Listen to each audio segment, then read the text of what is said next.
One time after the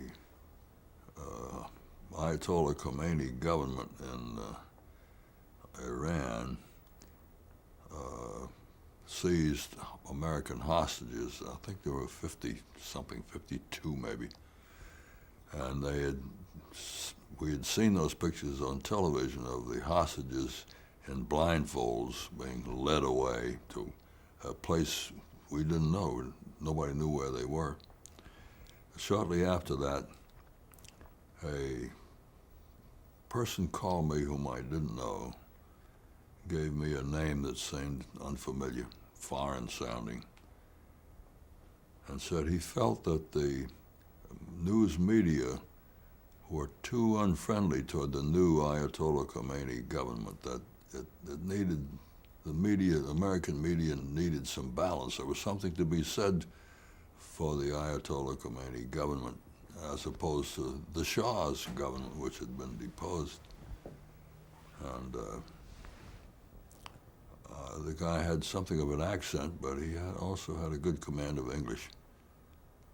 And something made me curious about it, and I asked him if he would have lunch with me, which he did. And we became pretty good friends. He and his wife, a very charming American woman of Persian background. And we exchanged visits at their house and they at our house. It was important to him, by the way, to know my wife and for me to know his wife. Some kind of family thing with him, some kind of sense that you can't judge a man on his own, but if you judge him with his wife, you know more about him, have more confidence in what you know. And after I'd known this guy for about a year, and he knew a good bit about what was going on in Iran, and he didn't want to be particularly identified as a source, or because he had friends in Iran on both sides, the Shah's side and Ayatollah Khomeini's side. One day, this guy called me when I was at work and said, "Bill, how would you like to be on the telephone with Sadegh Ghotbzadeh?" Sadegh Ghotbzadeh was then a part of the Ayatollah Khomeini government. Americans had very little contact with the government, including our diplomats. Ghotbzadeh had been a student in Washington during the time of the Shah, and on one occasion when the Shah was in Washington, Ghotbzadeh had joined a small group of student demonstrators to demonstrate against the Shah's government right in front of the Shah, which took a good bit of nerve to do. Here was a guy who was a little bit reckless in his willingness to demonstrate against the ruler who had certain tools of authoritarianism at his disposal. So I said I'd like to be in touch with Sadegh Ghotbzadeh. The American hostages were being held by the Khomeini government. Nobody knew where they were. Nobody knew what was happening to them. And I was being asked to get in touch directly with an official of the Khomeini government. And I said, "How do I do this?" And he said, "Well, if you will hang up in the next 2 or 3 minutes, I will call you back on a conference call, and on the phone with us will be Sadegh Ghotbzadeh, and I'll introduce you to him by telephone." So I hung up. About a minute and a half, 2 minutes, phone rang, and I picked up, and there was the voice of my friend I was now familiar with, and said, "Let me introduce you, Mr. Monroe, NBC News, to Sadegh Ghotbzadeh." They can't remember what his title was exactly, but he was in charge of media for the Khomeini government. And we had a conversation, Ghotbzadeh and I, with my Persian-American friend listening in. And I asked him before we'd gone more than a minute and a half if he would be willing to appear on Meet the Press. And he said yes, he would, somewhat to my surprise. Although I guess my friend knew that he was thinking in this direction. And I said, "How about Sunday?" This was maybe Monday or Tuesday. He said, "No, but the Sunday following." So the Sunday following, we announced that we were going to have Ghotbzadeh as guest.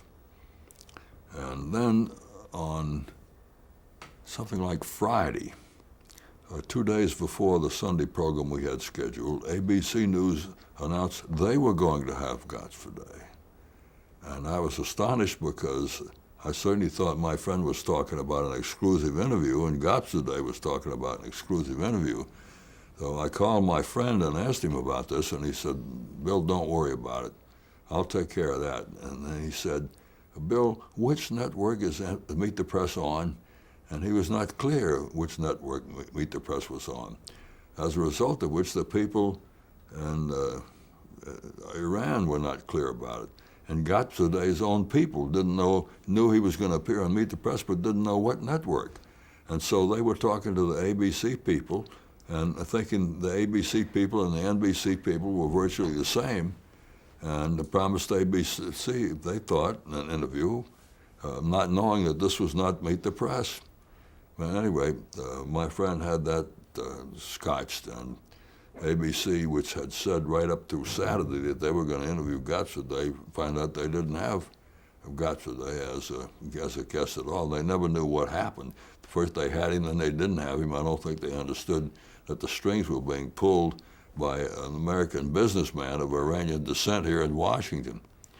Then the satellite came up in time for the interview, and we didn't know things were so tumultuous in Tehran. We didn't know that whether we were going to have an interview or not, but about 2 minutes before airtime, we could see on the satellite that there was Ghotbzadeh waiting to be interviewed. So we had this interview with Ghotbzadeh, and he said that the American prisoners were going to be moved to a different place from the one they were in, and that they were being well taken care of. And really, he didn't divulge much information about them at all, but it was the only information anybody had about these people for a long time, and it made tremendous headlines all over the country as to what he had said about the prisoners. And so it was sensational, a bit of news. A few months later, Ghotbzadeh, who had had his nerve in facing up to the Shah in person here in Washington, probably found that there were some elements of oppression involved on the part of the Khomeini government, and that he was being reined in, held tightly. Felt the Khomeini government was less free than he thought it was going to be. He got into some kind of ruckus with the Khomeini government. They charged him with treason, and they killed him. They executed him.